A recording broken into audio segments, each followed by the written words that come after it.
Welcome to the Leo. మాజీ beverages corporation MD Vasudevareddy ఇంట్లో ఇప్పుడు బంగారం దొరికిందనే వార్త అయితే తీవ్ర కలకలాన్ని సృష్టిస్తుంది. మనకు తెలుసు, ఇటీవల ఎన్నికల కోడ్ వచ్చిన నేపథ్యంలో బేవరేజెస్ కార్పొరేషన్ ఎండీగా ఉన్నటువంటి వాసుదేవరెడ్డి మీద ఎన్నికల కమిషన్ వేటు వేయటం జరిగింది. తదనంతరం ప్రభుత్వాలు మారిన వెంటనే గత 4.5 ఏళ్లుగా ఆ కార్పొరేషన్కి ఎండీగా ఉంటూ చేసినటువంటి అవకతవకలకు సంబంధించి ఆధారాలు దొరకకుండా బేవరేజెస్ కార్పొరేషన్లో ఉన్న ఈ ఏదైతే సమాచారం ఉందో, విలువైన దస్తావేజులు ఉన్నాయో, వాటన్నిటినీ హార్డ్ డిస్క్ని మొత్తాన్ని కూడా అధికారిక వాహనంలో హైదరాబాద్ తరలించినట్టుగా ఒక కంప్లైంట్ రావడంతో సిఐడి అధికారులు 3 సెక్షన్ల కింద కేసు నమోదు చేసి నానక్రామ్ గూడలోని బేవరేజెస్ కార్పొరేషన్ ఎండి వాసుదేవరెడ్డి ఇంట్లో సోదాలు చేస్తే అనేక నిగూఢ రహస్యాలు బయటపడ్డాయి. ఆ ఇంట్లో బంగారం కొనుగోలు చేసినట్లుగా కొన్ని రసీదులు అయితే బయటపడ్డాయి. అయితే అది 6 కేజీల బంగారమా 60 కేజీల బంగారం అనేది ప్రస్తుతానికి సస్పెన్స్లో ఉన్నప్పటికీ కూడా ఇప్పుడు మొత్తం అంతా కూడా ఒకటే వార్త. అంత బంగారం ఎలా కొన్నాడు? ఒక బేవరేజెస్ కార్పొరేషన్ ఎండీగా ఉండి మహా అయితే కమిషన్ తీసుకునే వాసుదేవరెడ్డి ఇంత కొన్నాడంటే జగన్మోహన్ రెడ్డికి ఎన్ని లక్షల కోట్ల రూపాయలు ఆదాయం రూపంలో వచ్చి ఉంటుందో అర్థం చేసుకోవచ్చు. దీనికి సంబంధించి సిఐడి కీలక సమాచారం సేకరించినట్టుగా తెలుస్తుంది. అలాగే ఈ లిక్కర్ల ద్వారా వచ్చినటువంటి డబ్బు ఎక్కడా కూడా ఇక్కడ దొరకకుండా బ్యాంకు ఖాతాల్లోకి చేరకుండా విదేశాలకు తరలించినట్టుగా కూడా పలు ఆరోపణలు వచ్చాయి. దానికి సంబంధించి కూడా కొంత సమాచారం ఏపీ సిఐడి సేకరించింది. రేపో మాపో బయటపెట్టే అవకాశం ఉందని చెప్పి చెప్తున్నారు. ఇక ఈ లిక్కర్ స్కామ్లో A1గా జగన్మోహన్ రెడ్డిని, A2గా వాసుదేవరెడ్డిని పెట్టబోతున్నట్టుగా కూడా ఒక సమాచారం. ఎందుకంటే సిఐడి దీనికి సంబంధించి పూర్తి స్థాయి ఆధారాలు అయితే సేకరిస్తుంది. ఎందుకంటే కేసు కోర్టులో బలంగా నిలబడాలంటే పూర్తి ఆధారాలు రావాలి. సో దీనికోసం ఏపీ సిఐడి అయితే పూర్తి స్థాయిలో విచారణ చేసింది. అలాగే వాసుదేవరెడ్డికి చెందినటువంటి బంధువుల ఇళ్లలో కూడా సోదాలు చేసిన సమయంలో కొన్ని ఆధారాలు దొరికాయని, కొన్ని రహస్య పత్రాలు కూడా దొరికాయని, అవన్నీ కూడా ఎవిడెన్స్గా ఉపయోగపడతాయని చెప్పి కొంతమంది సిఐడి అధికారులు అంతర్గతంగా చెప్తున్న పరిస్థితి. ఎందుకంటే ఇప్పుడు ముందుగానే సమాచారం బయటకు వస్తే ఎలర్ట్ అయ్యే అవకాశం ఉంటుందని చెప్పి సిఐడి అధికారులు సమాచారాన్ని బయటకు రాకుండా తొక్కుపట్టి ఉంచారు. ఇవాళ రేపట్లో ఖచ్చితంగా వాసుదేవరెడ్డి అరెస్ట్ మాత్రం ఖాయం. ఇప్పటికే వాసుదేవరెడ్డికి ముందస్తు బెయిల్ మంజూరు చేయాలని చెప్పి హైకోర్టుకి వెళ్తే హైకోర్టు తిరస్కరించింది. ఆ సందర్భంగా సిఐడి బలమైన వాదనలు వినిపించింది. వాసుదేవరెడ్డి ఇంట్లో అనేక ఆధారాలు దొరికాయి. ముఖ్యంగా బంగారం ఏదైతే ఉందో, ఈ బంగారాన్ని కొన్నట్టుగా మా దగ్గర ఆధారాలు, రసీదులు అయితే దొరికాయి. ఆ బంగారం ఎలా కొన్నారు, కొన్న బంగారం ఎక్కడ పెట్టారు, దీని వెనక ఎవరున్నారనే విషయాలు తెలియాలి అంటే ఆయనకి ముందస్తు బెయిల్ ఇవ్వకూడదు. ఖచ్చితంగా ఆయన్ను విచారిస్తే వెనక ఉన్నటువంటి పెద్దలు కూడా బయటపడతారని చెప్పి సిఐడి బలంగా వాదించింది. ఆ సిఐడి వాదంతో ఏకీభవించినటువంటి హైకోర్టు వాసుదేవరెడ్డికి అయితే ముందస్తు బెయిల్ ఇవ్వడానికైతే నిరాకరించింది. ఇక ఇదే సమయంలో మొత్తంగా 25 మంది ఈ స్కామ్లో ఉన్నట్టుగా తెలిసింది. A1గా జగన్మోహన్ రెడ్డి దగ్గర మొదలు పెడితే, A2గా వాసుదేవరెడ్డి దగ్గర మొదలు పెడితే A25 వరకు కూడా ప్రస్తుతానికి సమాచారం సేకరించినట్టు తెలుస్తుంది. ఇందులో అడ్డగోలుగా దొంగచాటుగా డిస్టిలరీలు తయారు చేసిన దగ్గర మొదలు పెడితే, అక్రమంగా లైసెన్సులు పొందడం దగ్గర మొదలు పెడితే అనేక మంది ఈ వ్యవహారంలో ఉన్నట్టుగా అయితే తెలుస్తుంది. సో మనకు తెలుసు, ఏపీలో లిక్కర్ ఎక్కడా కూడా డిజిటల్ పేమెంట్ లేనే లేదు. జగన్మోహన్ రెడ్డి వచ్చిన తర్వాత మొత్తం క్యాష్ రూపంలో ఉంది. ఆన్లైన్ పేమెంట్ దాదాపుగా లేదు. మరి ఈరోజు 10 రూపాయలు టీ తాగితేనే మనం ఫోన్పే చేస్తున్న రోజుల్లో ఎందుకు లిక్కర్ షాపుల్లో, అది కూడా గవర్నమెంట్ నడుపుతున్నటువంటి లిక్కర్ షాపుల్లో ఎందుకు ఆన్లైన్ పేమెంట్ పెట్టలేదు అంటే ఖచ్చితంగా ఇది స్కామే. ఆన్లైన్ పేమెంట్ పెడితే అది బ్యాంక్ అకౌంట్లోకి వెళ్తే మొత్తం లెక్క వస్తుంది. కానీ ఆన్లైన్ పేమెంట్ తీసేస్తే చేత్తో తీసుకున్న డబ్బుకు లెక్క ఉండదు. గతంలో బీజేపీ అధ్యక్షురాలు పురంధేశ్వరి కూడా ఒకసారి ఒక బ్రాందీ షాప్ దగ్గరికి వెళ్ళిపోయి విచారిస్తే ఆ రోజు మొత్తం 10,000 రూపాయలు మద్యం అమ్మితే 1,000 రూపాయలు మాత్రమే లెక్క రాస్తుంది. మిగిలిన 9,000 లెక్కలో రాయలా. కానీ అమ్మింది 10,000 రూపాయలు మద్యం. ఒక షాపు సంగతే ఈ విధంగా ఉందంటే 10% మాత్రమే లెక్కలో చూపి అది మాత్రమే రాష్ట్ర ఖజానాకు పంపుతున్నారు. మిగిలిన 90% దొడ్డిదారిన తాడేపల్లి ప్యాలెస్కు పంపుతున్నారు.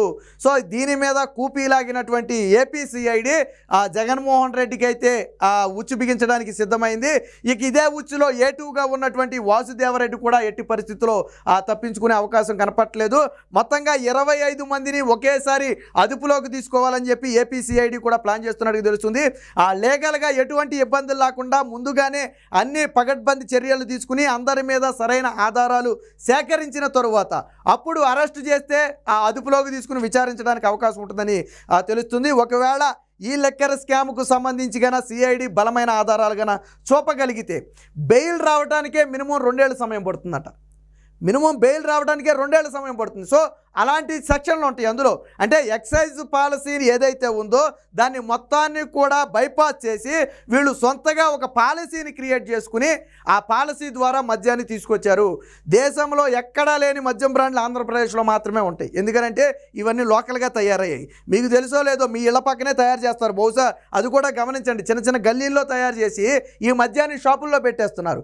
ఈరోజు ఉదయం తయారు చేస్తే సాయంత్రానికి షాపులకి తెచ్చేస్తున్నారు. వాస్తవానికి లిక్కర్ తయారు చేయాలంటే దానికి ఒక ప్రొసీజర్ ఉంటుంది. కొంతకాలం పాటు దాన్ని నిలవబెట్టాలా, పలు టెస్టులు చేయాలా. కానీ ఇలాంటివి ఏమీ లేకుండా మీరు ఇటీవల అనారోగ్యం పాలైన వాళ్ళందరూ కూడా ఈ జగన్మోహన్ రెడ్డి చీప్ లిక్కర్ తాగటం వల్లే ఇబ్బంది పడ్డారని డాక్టర్లు బహిరంగంగానే చెప్పారు. మీకు తెలిసిన డాక్టర్ ఎవరైనా ఉంటే ఒకసారి అడిగి చూడండి. కావాలంటే బోర్డర్లో ఉన్న వాళ్ళు ఆంధ్ర మద్యం తాగాలంటే భయపడుతున్నారు. పక్క రాష్ట్రాలకు అటు చెన్నైయో తమిళనాడో లేకపోతే ఇటు బెంగళూరో లేకపోతే ఇటు ఖమ్మమో లేకపోతే సత్తుపల్లో అసరాపేటో ఆ బోర్డర్లో ఎటైతే ఉంటారో అటు వెళ్ళిపోయి కనీసం తాగొస్తున్నారు లేదా దొంగచాటుగా చూడకుండా తెచ్చుకుంటున్నారు. అంత దారుణమైన పరిస్థితులు ఈరోజు ఏపీలో ఉన్నాయి. సో ఈ లిక్కర్ స్కామ్లో కర్త కర్మ క్రియ ఎవరయ్యా అంటే వాసుదేవరెడ్డి. దీనికి వెనకుండి నడిపించిన వ్యక్తి జగన్మోహన్ రెడ్డి. కాబట్టే జగన్మోహన్ రెడ్డి A1గా ఉంటే వాసుదేవరెడ్డిని A2గా పెట్టారు. ఇది 60 కేజీల బంగారం దొరికిందని కొంతమంది చెప్తున్నారు. లేదు 6 కేజీల బంగారం దొరికిందని కొంతమంది చెప్తున్నారు. సో మొత్తానికి కేజీల బంగారం దొరికిన మాట వాస్తవం. అది ఎక్కడి నుంచి వచ్చిందనేది ఈరోజు సిఐడి అధికారులు అదుపులోకి తీసుకున్న తర్వాత విచారిస్తారు. వాస్తవానికి వాసుదేవరెడ్డి రాష్ట్రం వదిలి పారిపోవడానికి ప్రయత్నం చేసి సెలవుగా అప్లై చేస్తే దాన్ని రాష్ట్ర ప్రభుత్వం రిజెక్ట్ చేసింది. విదేశాలకు వెళ్ళడానికి కొద్ది రోజులు సెలవు కావాలని అప్లై చేసే ప్రయత్నం చేస్తే రాష్ట్ర ప్రభుత్వం దాన్ని తిరస్కరించింది. గతంలోనే చెప్పారు చంద్రబాబు గారు, ఏ IAS IPS అధికారి కూడా రాష్ట్రం వదిలిపెట్టి వెళ్ళడానికి లేదు. ఆ జరిగినటువంటి అవకతవకలన్నిటి మీద కూడా పూర్తి స్థాయి విచారణ చేస్తాం. సిఐడి సంజయ్ కూడా పారిపోవాలని ప్రయత్నం చేస్తే దాన్ని చంద్రబాబు గారు ఆగ్రహించి తర్వాత క్యాన్సిల్ చేయించారు. అలాగే సిఎస్గా ఉన్నటువంటి జవహర్ రెడ్డిని సెలవు మీద వెళ్ళిపోవాలని చెప్పి ఆదేశించి తక్షణమే కొత్త సిఎస్ని అయితే తీసుకురావడం జరిగింది. సో ఈ రకంగా మొత్తంగా ఆ ఏపీలో జరుగుతున్నటువంటి అవకతవకలన్నిటి మీద కూడా చంద్రబాబు గారు అయితే గట్టిగా ఉడుంపట్టు బిగించినట్టుగా తెలుస్తుంది. ఇక ఆల్రెడీ ఇప్పుడు శాఖలు కేటాయించిన నేపథ్యంలో ఆ శాఖల్లో బాధ్యతలు తీసుకున్నటువంటి మంత్రులు కూడా అంతకుముందు ఆ శాఖల్లో జరిగినటువంటి అవినీతి అక్రమాలు ఏంటి అనేది బయటకు తీయటానికైతే ప్రయత్నం చేస్తున్నట్టుగా తెలుస్తుంది. అన్ని శాఖలు కూడా ఆ శాఖ ఈ శాఖ అని లేదు, అన్ని శాఖలు ఈవెన్ ఆర్థిక శాఖలో జరిగినటువంటి అవకతవకల మీద కూడా శ్వేతపత్రాలు విడుదల చేస్తాం. తరువాత ఎంత అప్పు జరిగింది, జగన్మోహన్ రెడ్డి దొడ్డిదారిని ఎంత తెచ్చాడు, ప్రజలను మోసం చేసి ఎంత తెచ్చాడు, అక్రమ పద్ధతిలో ఎంత తెచ్చాడు అనేది మేము శ్వేతపత్రాల ద్వారా విడుదల చేస్తామని చెప్పి ఇప్పటికే ఆర్థిక మంత్రి అయినటువంటి పయ్యవుల కేసు ఆల్రెడీ చెప్పగానే చెప్పాడు. సో మొత్తంగా ఈ బెవరేజెస్ కార్పొరేషన్ ద్వారా జరిగినటువంటి ఈ లక్షల కోట్ల scam, Delhi liquor scam, Chhattisgarh liquor స్కాములు అనేవి చాలా చిన్న లిక్కర్ స్కాములు. మన ఆంధ్రప్రదేశ్లో ఒక నెల బడ్జెట్ అంత ఉండదు. ఢిల్లీ లిక్కర్ స్కామ్ మొత్తం కలిపి మన ఆంధ్రప్రదేశ్లో ఒక నెల లిక్కర్కి వచ్చే ఆదాయం అంత ఉండదు. అంత చిన్న స్కామ్ అది. మరి ఆ స్కామ్తో పోలిస్తే ఎన్ని వందల వేల రెట్లు ఆంధ్రప్రదేశ్లో అతిపెద్ద స్కాము. గతంలో బీజేపీ నాయకులు కూడా ఆంధ్ర వచ్చినప్పుడు ఏం చెప్పారు, లిక్కర్లో భారీ అవినీతి అక్రమాలు ఈ ప్రభుత్వంలో జరిగాయి, కల్తీ లిక్కర్ నమ్మడంతో పాటు రేట్లను పెంచేసి పక్క క్వాలిటీ మద్యం ఏదైతే ఉంటుందో అది రానివ్వకుండా వీళ్ళే తయారు చేసి అమ్మేసి ప్రజల ప్రాణాలు తీస్తున్నారని చెప్పి స్వయంగా చెప్పిన పరిస్థితి. టీడీపీ కూడా ఈ లిక్కర్ మొత్తాన్ని టెస్టులకు ఇతర రాష్ట్రాలకి ల్యాబులకు పంపితే హానికరమని తేలింది. బీజేపీ అధ్యక్షురాలు పురంధేశ్వరి కూడా ల్యాబులకు పంపితే హానికరమని తేలింది. అయినప్పటికీ కూడా జగన్మోహన్ రెడ్డి నివేదికలు బయటకు వచ్చిన తర్వాత ప్రజలకు తెలిసింది అని కూడా ఆలోచించకుండా అదే లిక్కర్ని దిగిపోయే వరకు కూడా అమ్మాడు. అదే చీప్ లిక్కర్ని ఈరోజు ఎన్నికలలో కూడా ఆ మద్యాన్ని ఏరులై పారించాడు. ఎంతోమంది ప్రాణాలు పోవడానికి ప్రత్యక్షంగా పరోక్షంగా జగన్మోహన్ రెడ్డే కారణం. దీని వెనకుండి మొత్తంగా నడిపింది ఈ కుట్రలన్నీ కూడా బయటకు రాకుండా తాడేపల్లి ఖజానాకు మొత్తం ధనం వెళ్ళేటట్టు వెనక ఉండి నడిపిన వ్యక్తి ఎవరయ్యా అంటే వాసుదేవరెడ్డి. ఆయన నానక్రామగూడలో ఉన్నటువంటి ఇల్లు కూడా ఆయనది కాదు, కర్నూలుకు చెందినటువంటి ఒక వైసీపీ లీడర్ది. ఆయన మొన్న ఎన్నికల్లో కూడా పోటీ చేశాడంటే ఎమ్మెల్యేగా. సో ఒక వైసీపీ లీడర్ ఇంట్లో నానక్రామగూడలో ఉంటున్నాడు. మళ్ళీ వారిద్దరికీ అంత బలమైన బంధం ఏముంది? ఒక వైసీపీ నేత నానక్రామగూడలో ఒక ఫ్లాట్ ఎందుకు ఇచ్చాడు వాసుదేవరెడ్డికి? వీరిద్దరికి మధ్య ఉన్న లింక్ ఏంటి? సో ఇది మొత్తంగా మద్యపాన నిషేధం పేరుతో జగన్మోహన్ రెడ్డి మోసం చేయటమే కాకుండా లక్షల కోట్ల రూపాయల కుంభకోణాన్ని మద్యంలో చేశారు. సో ఈ ఏదైతే వాసుదేవరెడ్డి ఇంట్లో గోల్డ్ దొరికిందో ఇది ఇప్పుడు చర్చనీయాంశంగా మారింది. ఈ గోల్డ్ వ్యవహారంలో తీగలాగితే తాడేపల్లి ప్యాలెస్లో ఖచ్చితంగా డొంక గదలటం ఖాయం. గతంలో ఈ మద్యం వ్యవహారాల్ని స్వయంగా భారతీరెడ్డే దగ్గరుండి మొత్తం చూసుకునేదని చెప్పి కూడా వార్తలు ఉన్న నేపథ్యంలో ఈ లిక్కర్ స్కామ్ వ్యవహారం భారతీరెడ్డి మెడకు చుట్టుకున్నా ఆశ్చర్యపోవాల్సిన అవసరం లేదు. ఎందుకంటే లిక్కర్ స్కామ్ మొత్తం కూడా వాసుదేవరెడ్డి ద్వారా నడిపించి ఆ వచ్చిన లావాదేవీలన్నింటినీ కూడా అంటే ఆర్థికపరమైన అంశాలన్నింటినీ కూడా పరిశీలించింది భారతీరెడ్డి అని చెప్పి అనేక సందర్భాల్లో ప్రతిపక్షాలు బహిరంగంగానే ఆరోపించాయి. సో అప్పుడైతే ఏదో ఖండించేశారు, అధికారంలో ఉన్నారు కాబట్టి అబ్బాయి అసలు భారతీరెడ్డి పేరు తీయడం కరెక్ట్ కాదని ఖండించారు. కానీ భారతీరెడ్డి జగన్మోహన్ రెడ్డి అక్రమస్తులో లేదా? భారతీయ సిమెంట్ అక్రమంగా తెచ్చింది కదా, ఇప్పుడు నడుపుతున్నటువంటి సాక్షి అక్రమ పెట్టుబడులతో పెట్టింది కదా, భారతీరెడ్డికి మీద సిబిఐ కేసులు లేవా? ఉన్నాయి కదా. సో భారతీరెడ్డి ఈ లిక్కర్ దద్దా వెనక ఉందేమో, అక్కడ కవిత ఎలా అయితే దొరికిందో ఇలా భారతీరెడ్డి దొరుకుద్దేమో లిక్కర్ స్కామ్లో, ఎవరికి తెలుసు. సో కాబట్టి దీని మీద పూర్తి స్థాయి విచారణ చేయాలి.